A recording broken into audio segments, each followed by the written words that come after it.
Lions Rock Productions.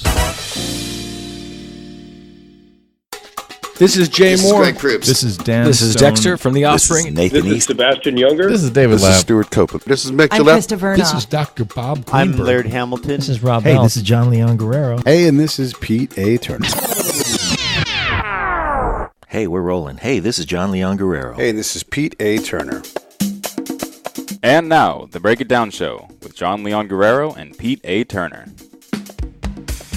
This is a little catch-up show because Pete and I are in the same town. Oh, yeah. Which happens fairly frequently, but sometimes we just like to sit down and catch everybody up on what we're doing.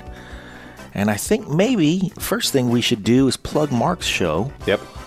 And sort of announce that he's not officially... The idea of having Mark on as a third host was a great idea, and we love Mark. Yeah, of course. But logistics just didn't work out in a way that made it so that he could jump in as frequently as we wished he could and lead shows the way that you and I do. But his new show, which is called The Live Drop, is his focus and should be, and it'll be great. And we're looking at June 15th, at posting those things. All right. And we're actively involved in him building it and, helping him produce it and everything. Yeah, so he's not disappearing, and we love Mark. And we're going to corral him every chance we get because we love his input. Yeah, he'll still host from time to time. Mm-hmm. Kind of almost like he does right now. He's going to put his name into his own show and continue to. He's got a web series that's about to be completed and go up. So there's that. Busy guy. Yeah, he's a busy dude. What else do we need to catch people up on, man? Well, we definitely should talk about these album fights. We're having coffee. So... I like this coffee. I think it's pretty good. I'm not a coffee aficionado. Mm-hmm. I drink it socially. I drink it because it's fun to drink, Okay, so listeners, here's what happens. When somebody says, hey, would you guys like some coffee? I say, oh, yeah. Do you have a French press? Or you have a, because I like my coffee. I'm very particular about my coffee. I mean, I like every coffee, but, I drink coffee at Denny's just like anybody else. But the... things that I really love about coffee, I really love about coffee. Pete's response to that is, I'll take it however you're drinking it. Yeah. And you could drink that shit black and on a submarine. Uh-huh. Yeah. That's fine. You can stir some eggshells into it, which they do in the Navy. But it doesn't bother me. Stir some eggshells into it. Yeah, for whatever fucking reason. I don't know. Jesus. So, however you take your coffee, that's how Pete will take your coffee. Yeah. Sometimes I'll ask for it a certain way. Mm-hmm. I'll say black or whatever. If I drink iced coffee, I typically just drink ice and coffee. And that is a hard concept for some people to grab. Maybe that's why I enjoy doing it that way. I'm like, I just want ice and coffee in the same cup. That's it. Nothing else. And then I drink it, and it's nice. It's kind of like iced tea, sort of. Yeah. Either way. Yep. How did I derail us? Oh, yeah, we're drinking coffee. Album fights. Album fights have become fun. Yeah. We should let our audience know, though, those fucking things are a lot of work. They're a lot of work. How much work do you do? Because we do this work separately. It takes me, and I'm talking before we turn on the mics, at least 4 hours. Yeah. Because you think about the album, each album is, let's say, 40 minutes on a nice, quick, short album. And they easily can be longer. Those are the short ones, yeah. Right. So 40 minutes a piece, well, that's already...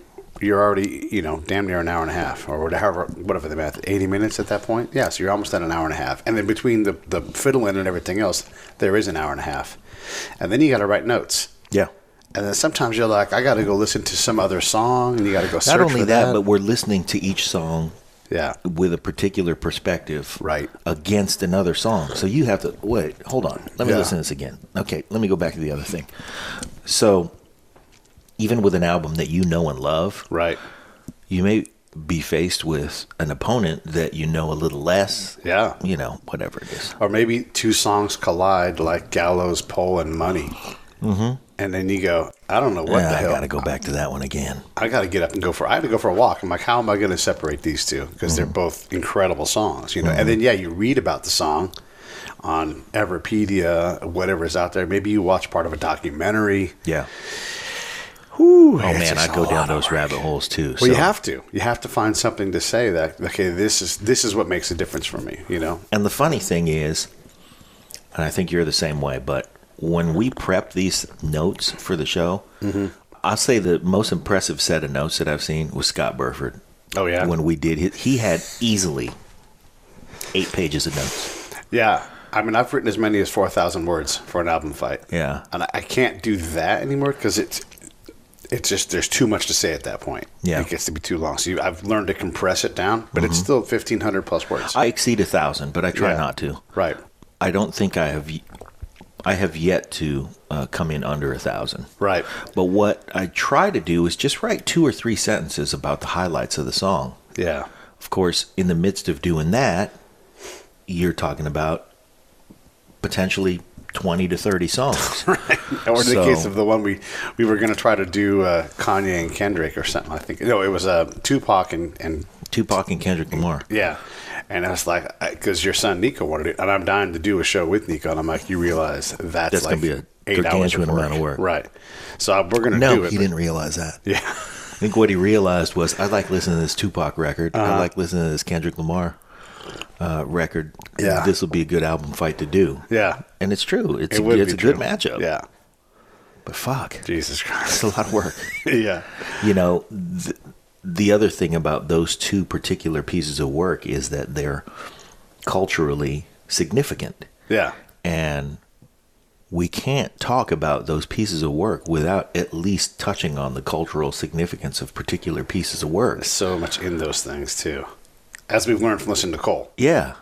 Crazy. I mean, you got to unravel that thing. Yeah. The To Pimp a Butterfly was an entire season of Cole's work. Right.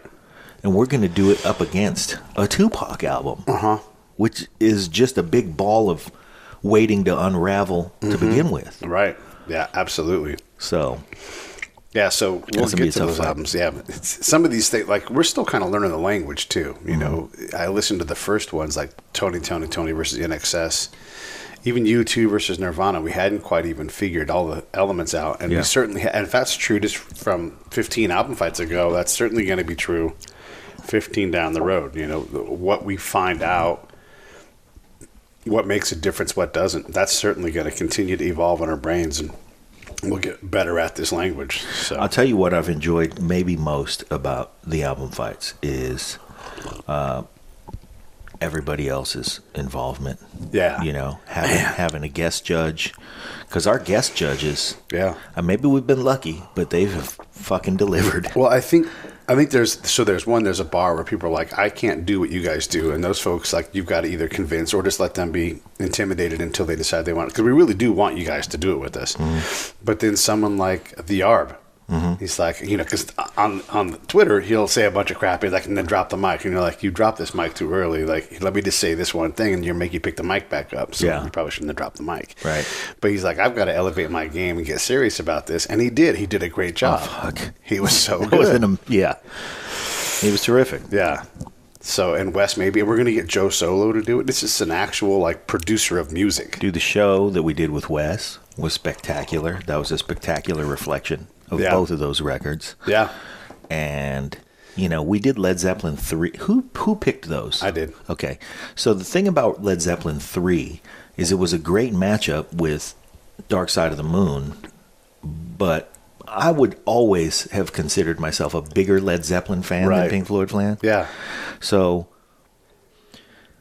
for Pink Floyd to have won that fight was a bit of a, I can't say it was a surprise, but I mean, it was like, man, I almost feel like I'm betraying my loyalties. Yeah.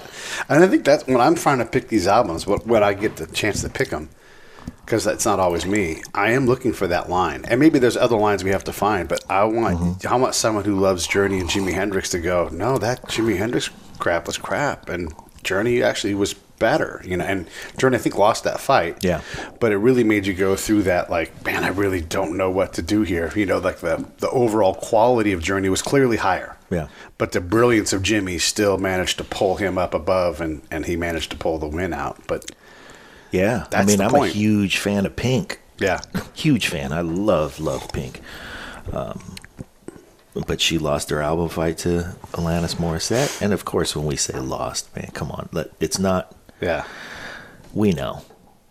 we know we're a couple of shitheads talking about these records that Yeah. we didn't make, and but they're in the ring because we absolutely love them. Well, yeah, we both love Pink. I love what she does. I love her attitude and what she gives to the. And I'm even going to talk about the female side, just in general, what she gives to the kid that maybe doesn't fit in or whatever, and and that girl sing a party song or not? Like she's incredible. Yeah, she can do it all. She can do it all suspended from a trapeze and shit. So, She's getting bigger and crazier. Yeah. man, I'm looking forward to this trip to come down and talk to Mark Shulman. He is not only a tremendous drummer,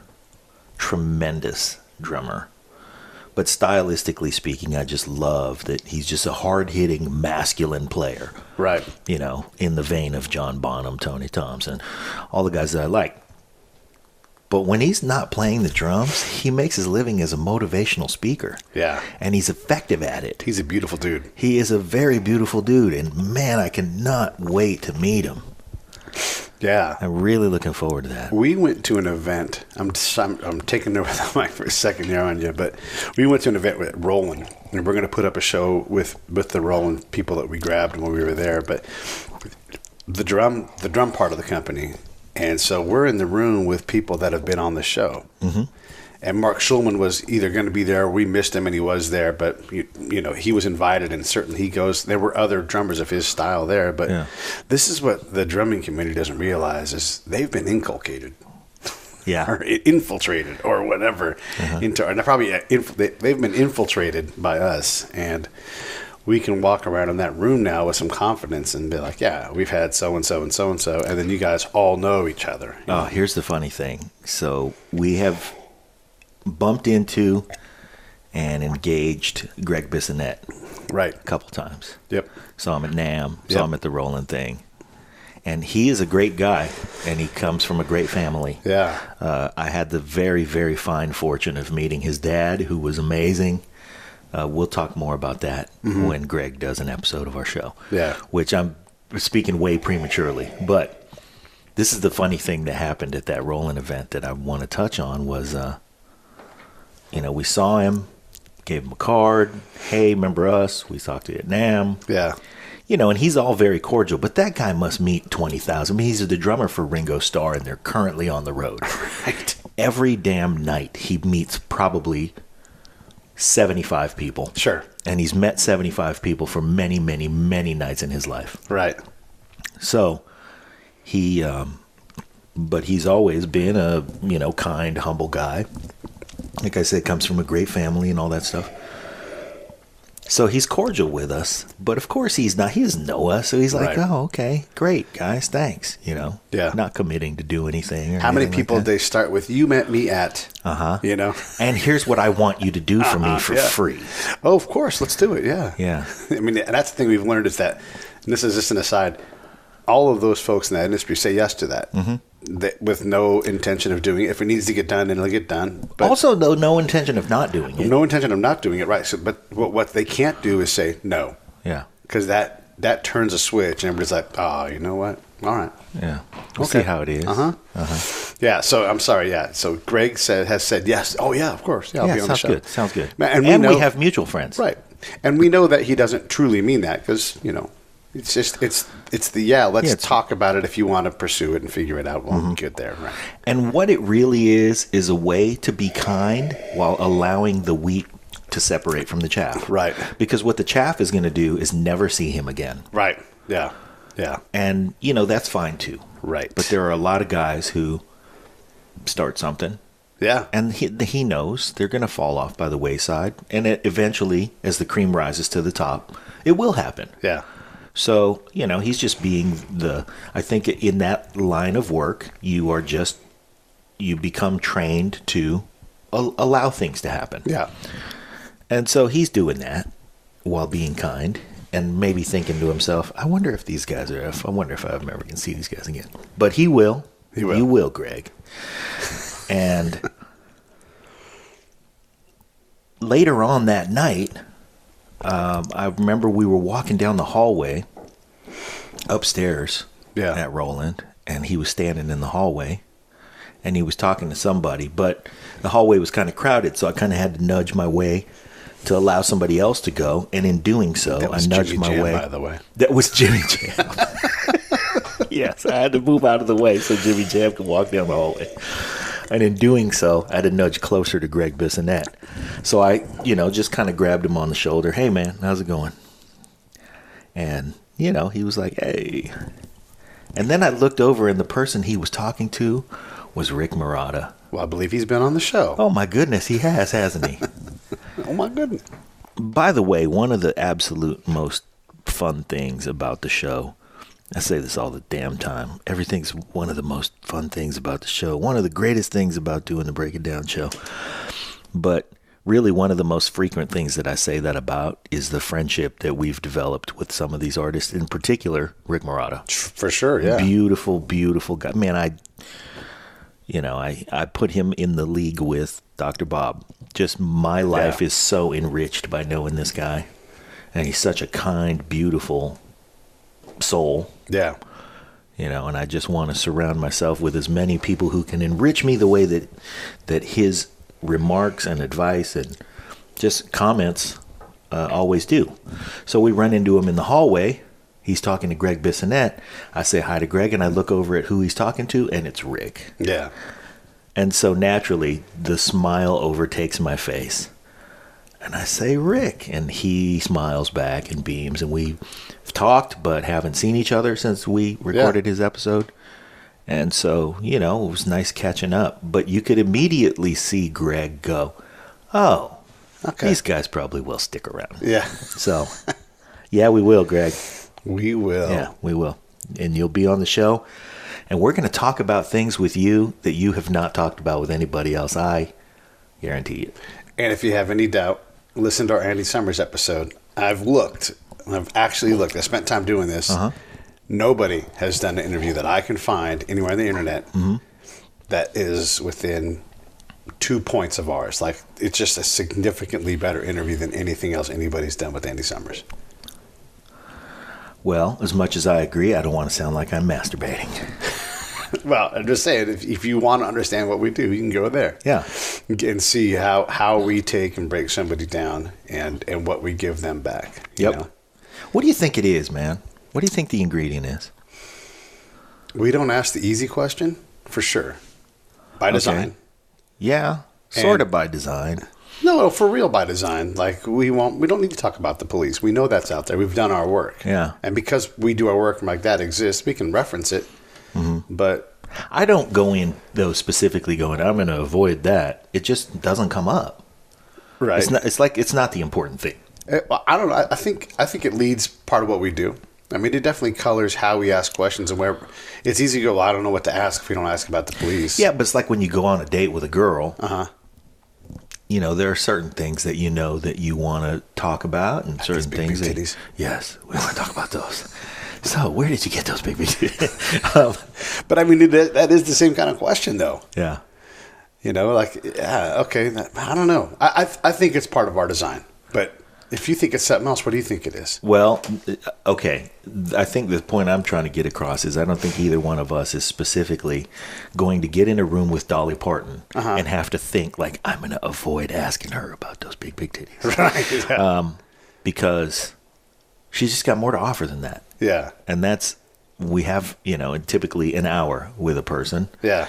That hopefully grows into more time if we do it right. But if we are talking with Dolly Parton, I have 1,000 questions for her. For sure. As much as I love all big titties, that is probably out of the 1,000 question 995. Yeah. And that's assuming it makes a cut. But I just, I know that neither one of us does it as a calculated design. Like, here are questions to avoid. We never. Yeah, it's not questions to avoid, but it's things that I'm not interested in because I don't want to talk about, for the most part, what's already been talked about. Yeah. Like, how many times has Andy Summers been asked, when are the police getting together? Yeah. I've got no, that's. Right. I've got no need for that. And God bless if you do that, but that's not what we do. Also, whatever answer he gives is the answer he has prepared. Right. What I really want to know from Andy Summers or from anybody else is something a whole lot more about how come you're different than everybody else? Mm-hmm. You know, what is it about you that allows you to really ring our heads in a whole different way than anybody else? Maybe what our questions are is we look for the questions that are not on that piece of paper, so that he has to wad up his answers and throw them out the window. That's and absolutely give us what real it answers, is. Yeah, you know? You're right. These guys aren't going to. We can do the this. PR stuff, right? And let's face it, sometimes we do have to do that for sure. Yeah. There are events to promote and all that stuff. Absolutely. We can do that without having to go down the road of, so when are the police getting back together? Oh, when is that going to happen? Oh, well. When you played the guitar really good, it was really good. And then how did you play it so good? I ask that question sometimes. Sometimes I'm just overwhelmed. Well, look, so when we did our prep for Rick Marotta, we looked around, like what's out there that he's recorded on. Yeah. And we found that, not an obscure song, but just not a prime cut. But we both recognized, like, look at what he's doing. This right here is the goods. This is the essence of Rick Marotta that a lot of people are unaware exists and that would enrich so many people's lives. Everybody knows Peg. Sure, right. And for good reason. Everybody ought to know Peg. Yeah, right. The song is a masterwork. It's a piece of brilliance, and the drumming on it is the same. And it's one of the things that made me... You know what? The thing that made me like Rick Marotta so much as a player, I never even talked about with him. Yeah. And that was, he was the house drummer for Les Paul's 75th birthday party. Yeah. And I had heard things that he played on, and I had liked and enjoyed all kinds of things that he had played on, James Taylor and Hall & Oates and all kinds of stuff like that. But when it really broke through for me that Rick Marotta was so important to me was to watch him play with all those guys that played the 75th birthday party of Les Paul. He was the drummer in the band. Yeah. And guitar players. Everybody out there, think of the 5 guitar players that you think are the baddest. Yeah. They were there. Yeah. No matter who you are and which 5 you think. Yeah. They were there. They were there, That was fucking Les Paul's birthday party. Yeah. He invented the electric guitar. Yeah. So everybody had him to thank.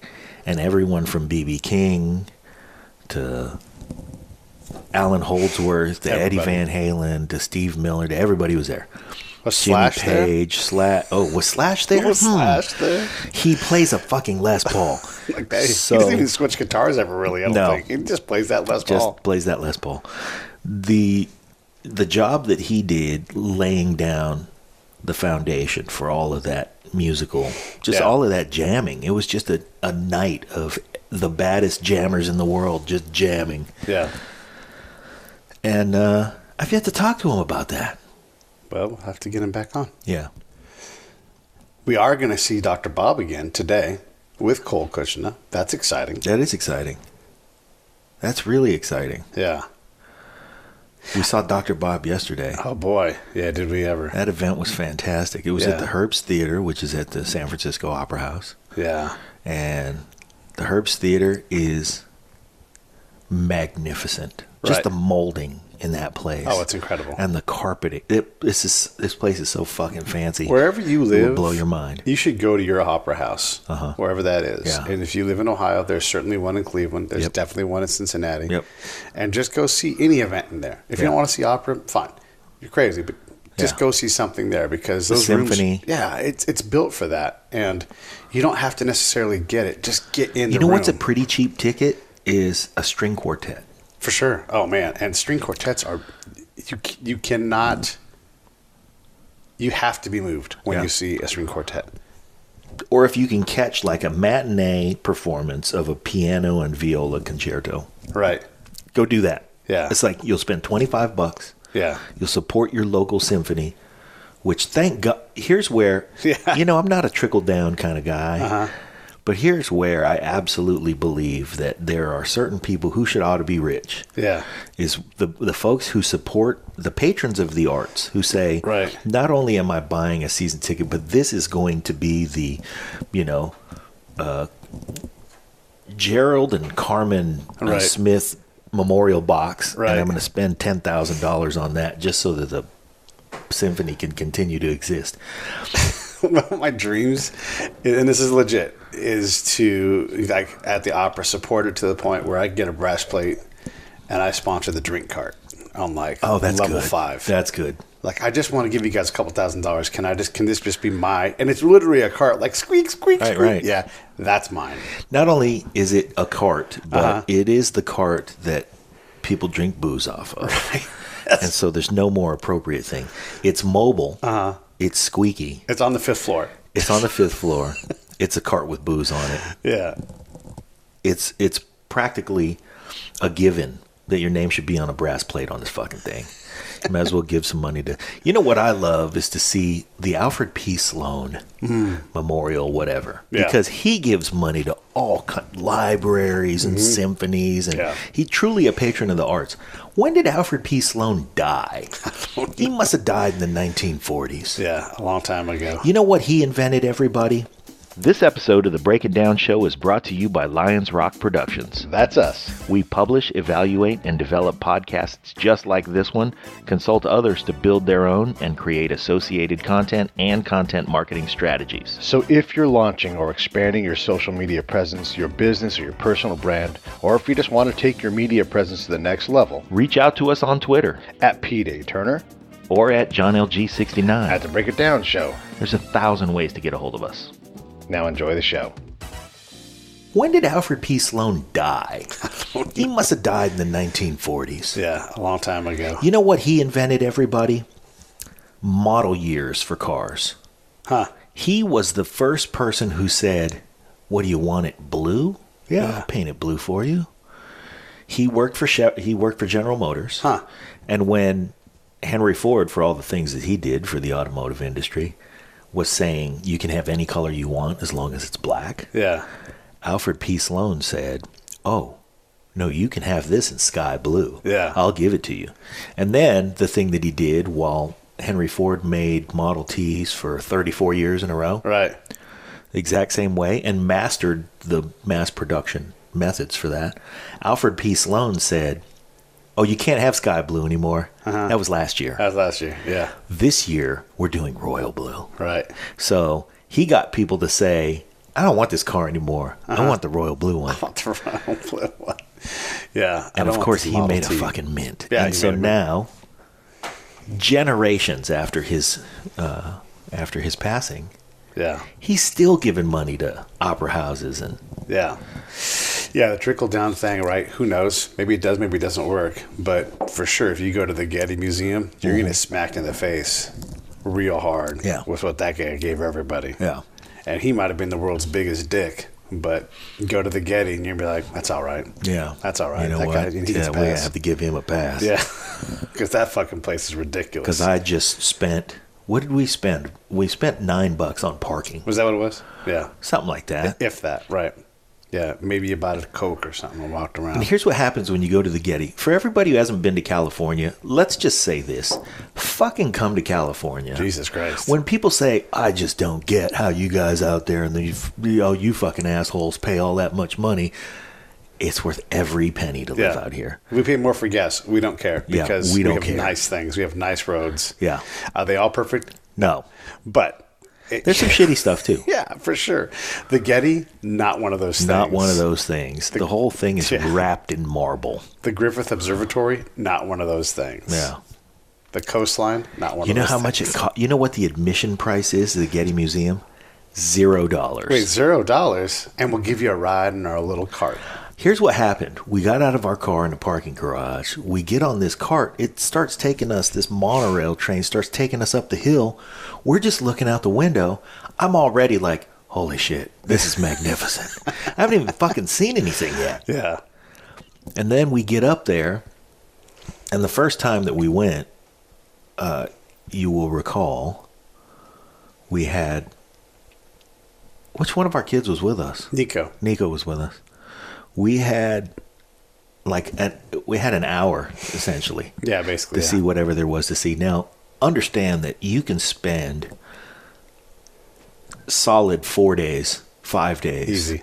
in the Getty Museum, and it's not enough. Yeah. And we had an hour to take a lap around the place real quick. But since the admission price is $0, Right. we thought, well, hell, Yeah. We'll go spend $0 and walk fast past things. Yeah. And before we got out of that monorail, I was like, holy Christ, I am blown away by the magnificence. It is magnificent. And then you get out and you walk out onto that marble, and it's like the buildings are made out of granite. And everything is just opulent and beautiful. And then you walk into the buildings, and you'll see a Manet and a Van Gogh and dozens of them. Yeah. Tons of art. They don't have it all out. Because that guy bought art for days. Yeah. And then there's the down the road in Malibu is the other part. Like the castle, whatever you want to call the other place. That's where they started, and then they're like, we got to buy on top of a mountain somewhere, and we just got too much stuff. So there's that whole other place that you haven't even seen yet, and that's also incredible. So we'll have to go there soon too. Anyway, I forgot how we got sidetracked onto that, but onto the Come to California. I'll come to California because California is beautiful. Yeah, it's wonderful. Now, I've been to, how many states have you been to?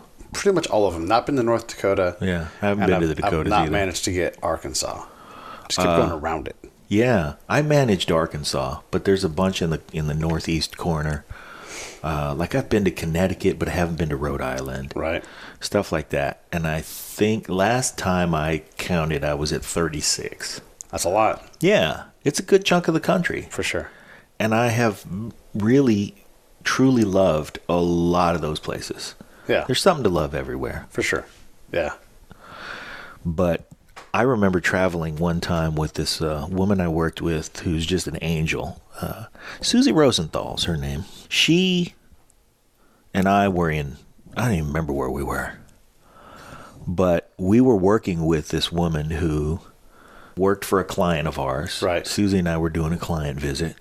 And our contact there was a fairly young woman who was clearly just a dynamo. Okay. Just smart as a whip. The other thing that was fairly obvious was that she had never been far from wherever it was we were. And we were in Podunk somewhere. Yeah. We might have been in, I don't know, somewhere in Nebraska or something.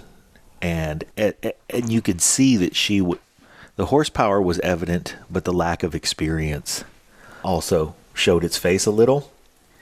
And after we left there the first day, I remember we got in the car and we were driving back to the hotel we were staying. And Susie's comment about this woman, let's call her Joni. That wasn't her name, but we'll call her Joni. She said, what do you think of Joni? And I said, Joni's great. And she said, isn't she just a doll? Don't you want to just scoop her up and take her to San Francisco? And I thought, yeah, that would be amazing to watch her brain unfurl on San Francisco. Yeah, those environments. So I've got a friend who says, people in California are all shallow. Like, you mean all 40 million of us? Right. All to shallow. include Mark Zuckerberg, Right. Elon Musk. Yeah. The list goes on and on. Rob Lowe, who's clearly not a shallow guy. Yeah. That guy. So there was a thing during all of the nonsense that happened, like the fires and the mudslides and everything in Santa Barbara. There was another famous person. Forget who that was. Doesn't matter. But they put up something about, now I can't get to Santa Barbara to see this person. Yeah. And he said, we'll let you know when you can come when we finish finding the dead people.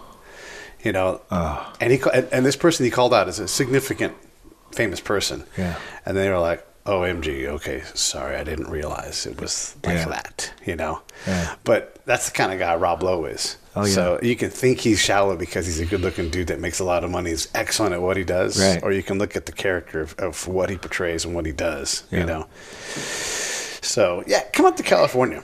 You should, everybody. Come out. Bring a few bucks with you. Stuff's expensive out here. Yeah, that's for sure. But it's beautiful. It's lovely. And we're happy that so much is happening out here that we can capture and that we can bring to the world, because it makes it a little easier for us. We love a road trip. I mean, that road trip you took to Kansas City was certainly fruitful for the show. For sure. But there's a whole lot happening here in California. And if you guys haven't been out here, you should come. Let's talk a little bit about that road trip aspect. So we've recorded shows in Oregon, Nevada, Kansas. Have we done anywhere else? Louisiana. Uh-huh. I mean, we've gotten out. And You did all those shows. Well, no, you did. I was in Nevada. Nevada, yeah.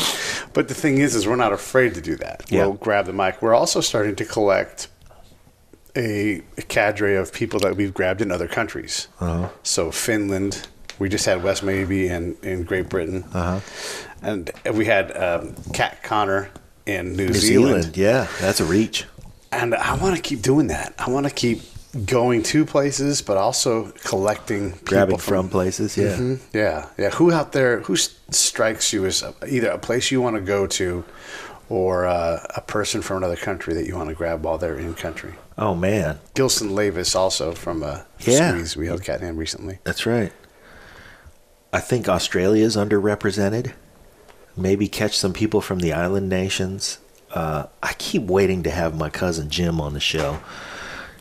My cousin Jim Viernes is a professor at the University of Hawaii, and he is a researcher and is literally charged with documenting the history, as our society knows it, of a swath of Pacific Island people who have a very rich and spoken and passed down history, but who nobody ever sat down and wrote. So Right. one of the things that happened when he was working toward his PhD, he would write a lot of things that were captured from, he would like, just like you, he would go out into the villages and he would talk to the elders. Right. Yeah. And he would try to extract as much from them and document it as possible. But then his instructors would look at the stuff and go, well, I need you to cite some previous work or something. Where are you getting this information? He said, I don't have anything in sight. There's I'm nothing writing to cite. this. Yeah. Same problem that Dr. Rich and I have a lot of times. It's like the standard academic citing process. Uh-huh. It gets really complicated and people are like, well, cite your work. Like, I was there. I was standing there. Yeah. This is what I saw. But he told me. Right. I didn't read this in a book. Yeah. Like, well, how do we replicate it? You can't. Yeah. You can't. So someone will go, and this is not to derail your story because I want to hear more about your cousin Jim, but we had a company that worked with us and they would go out and do surveys. And so they surveyed a district, a county in Afghanistan where we were. And when they came back in a fairly short amount of time, they had surveyed, say, 25,000 people. The known population of that district was 20,000 people. Wow. Yeah, so you're like, this is the problem with this kind of work when you're that far afield. Like, people make shit up. Yep. Like, you guys didn't go there. We can barely walk around a mile away from the camp without biting off too much trouble. Some civilian Afghan dudes walked around like where there aren't even addresses or roads. Like, you walk along a riverbed and just know that over in this little valley is... There's a bunch of people over there.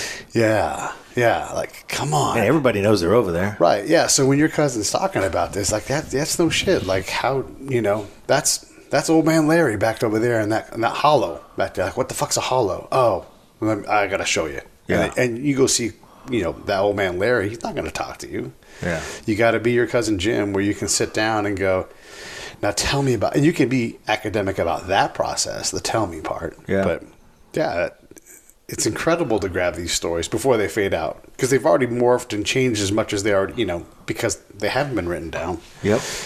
Yeah. Morphed and changed in decades, not centuries. Right. So one of the things that he did that achieved some acclaim for him was there was what is now known as the lost village of Sumai on Guam.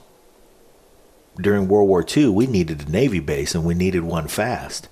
So they took an entire village and put it in another village and started building the base. Right. And didn't have time to, Right. well, let's document this before we undo it all. Right. You got to get the building. Yeah.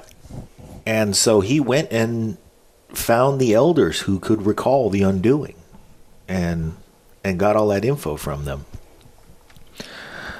He's gotten so good at that other cultures now are seeking his help to make sure that they capture things about their existence that could easily go away as technology kind of overtakes the way we do things. Sure. Old ways of life that are worth capturing for their humanity and for their lessons. So we'll get him on the show, but I'm just waiting for him to come to town so I could sit down with him with a headset. And then after we do that, I think we'll get him comfortable to do more via satellite episodes, and hopefully get some other folks who are in that field of study, sort of living anthropology. For sure. There's someone I've got my eye on, and this someone that everybody knows, especially today. But I do believe it's possible for us to get them. I couldn't put a percentage on it. Right now it would be like 1%. But because... Still early. Yeah, because of the work he does, we're absolutely in the game to talk to this guy. That guy would be Prince Harry. Because he isn't afraid of podcasts. Yeah. He definitely is strong on the military side and has a pack like George He's W. fighter Bush. pilot. No, his brother was a rescue helicopter. Harry was like, I'm an infantry guy. I want to be on the ground. Harry was the infantry guy. And they're like, hey, you got to stop walking around the village of Afghanistan with your buddies. Like, that has to stop. Once it got out that he was doing that, but he was legitimately embedded at the tip of the spear. Right. So, and he's Prince Harry. But he again, not Invictus Games he's a reason to talk about things. Mm-hmm. We fall into his sweet spot in terms of service members and combat and all that, and I don't see any reason why he would say no if we can figure out how to get to his people, And he's in the season of talking on things. I want to jump right into the superficial and say Harry is a fine specimen of a human being and a handsome guy. Yeah. His wife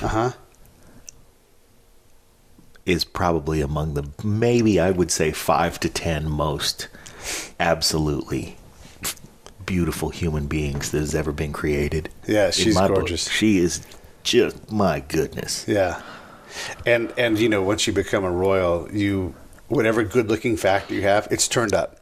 There's an allure that you cannot wash off. Like Princess Diana was a beautiful lady, but she went from being, it's a beautiful lady to like, oh my goodness. Yeah, right. Princess Grace, when she got the job. Oh, she was fine. Right. Yeah. And when she got the job, suddenly, somehow, some weird way, she got finer. So, as long as she was fine enough to be a Hollywood movie star, a successful one, yeah.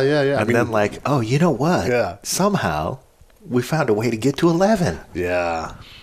So good. Yeah, good it's for her. true. They're both a nice catch for each other. Mm-hmm. It's hard to outcatch a royal, Yeah. But she's up there. Maybe right. Yeah. I mean, really, Princess Diana did the same thing. Yeah. She sort of, let's face it, when we saw that wedding, and you and I are both old enough to have seen that one, when we saw that one, we were like, okay, one of the two of these people is going to be really happy later this evening. Hopefully both of them. Hopefully both, yeah. But one of them is absolutely going to be elated. Yeah, no doubt. Princess Diana, wow. Yeah. So, in terms of other countries, I mean, I'd like to get the Sultan of Brunei. Thanks for bringing that all back. Yeah, I want to keep us from getting too far away. Sultan of Brunei would be fun. Something like that. Some kind of prince from Saudi Arabia. But, every country has someone, for sure. Yeah. Even if it's a political prisoner or something like that. But hey, person in a faraway country. Yeah. Who's your person? Maybe it's you.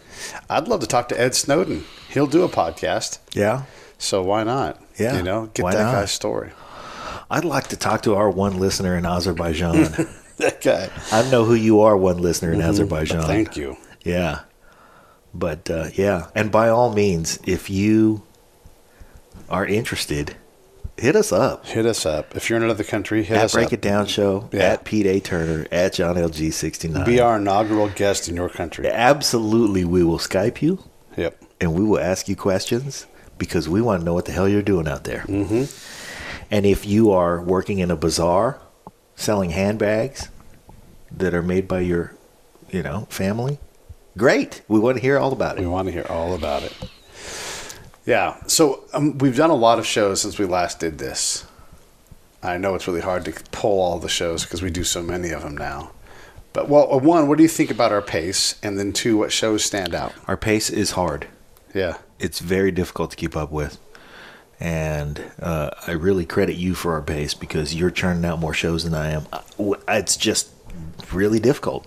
Yeah. But I think what it's forced of us is it's forced us to create cleaner input.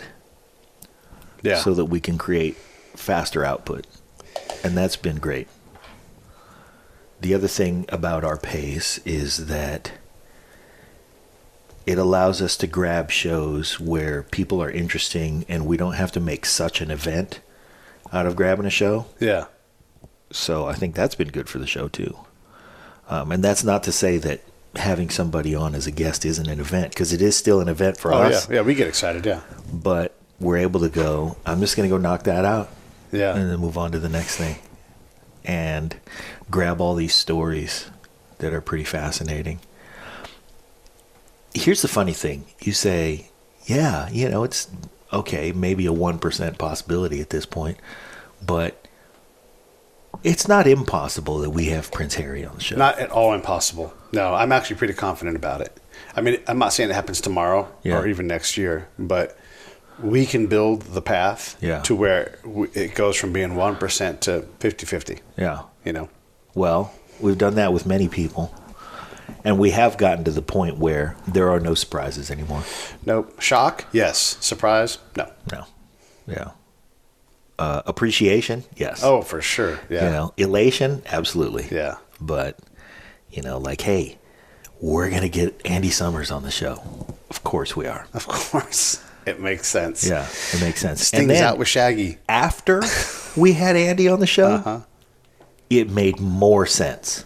Yeah. Like when we were done with that show, I didn't think, oh my God, we got away with that one. Honestly, when we had Sly Stone on the show, when we left that experience, I thought, okay, we got away with that one. Yeah.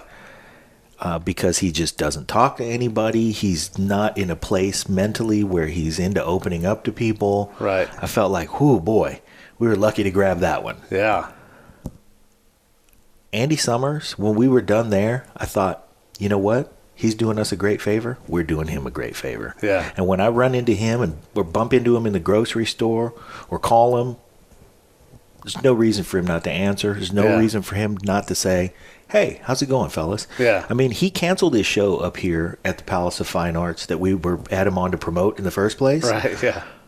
And I'm sorry he had to do that. But I was completely confident that after that show, if there was any meet and greet, that we would walk up and he'd go, hey, fellas. Yeah. Yeah. We definitely did him. He's a nice guy. We did a good job with him for sure. Yeah. Yeah. Sting is on tour with Shaggy. Yeah. Who was a Marine, by the way. Yep, who was a Marine. Yep. Yeah, so why not? I mean, if Sting's going to be doing press, why not get in line for that? I mean, I'm not saying that we're going to get him necessarily right now. You have to build a path to that. Yeah. But a lot of these pathways are built now for us. Uh-huh. Like there's PR people that reach out to me and say, hey, can you have somebody on? Like, we're going to get Danny Trejo. Yeah. It's already set up. We just have to wait until the fall time when he's promoting the next thing. Yeah. And then they're going to call, and we're going to say yes, and then we're going to be sitting across from Danny Trejo. No, is it 100%? No, but nothing's 100%, but there's no reason to everybody think said yes, we're doing it. Now it's just a matter of does it happen or not. You know? It's that's funny. It's an incredible place to be in terms of those, like, getting guests and doing these things. Yeah. Here's what I think is weird. Where were we on time? We're at 48 minutes, so we kind of rounding third base here. But here's the funny thing about the show, that the things that I thought were going to be easy about the show when we started it, and the things that have happened naturally are not necessarily the same thing.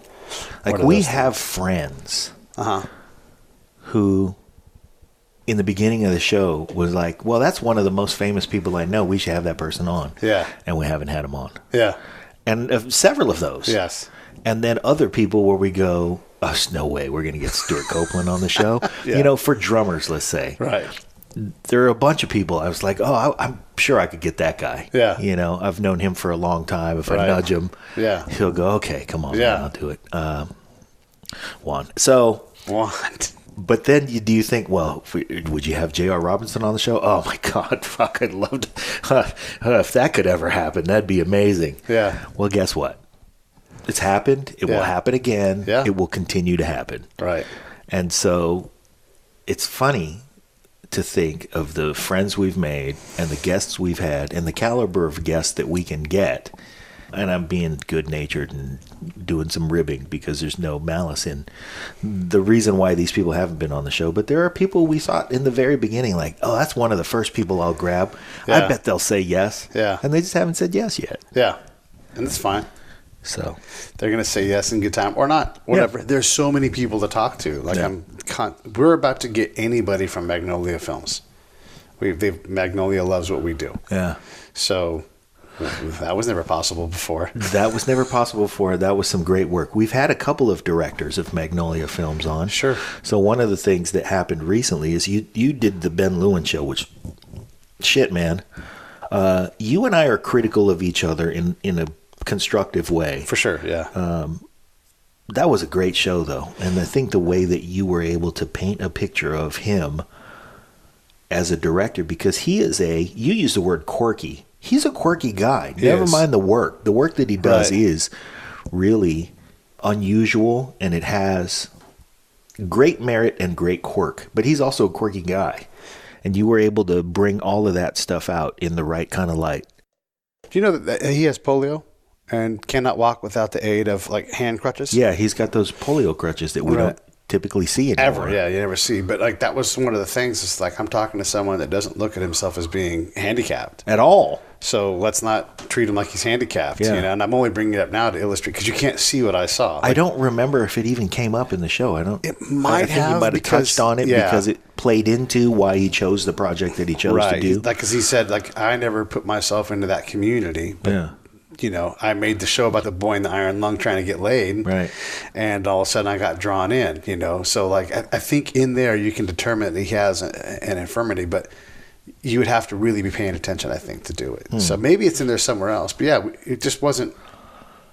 It's just like the other thing. It wasn't like one of the police getting together. Like, oh, I see that you have crutches. Yeah. You know, and it's nothing wrong with talking about that, but we just took a different path. Right. And I think he appreciated. That was question number 995. Right, exactly. I wanted to know how and why. I mean, you know, he doesn't make a lot of movies. So what does make you say, I want to make a movie, you know? And then why would you pick these topics, a boy in an iron lung? It's like, well, who's ever told the story from that point of view before?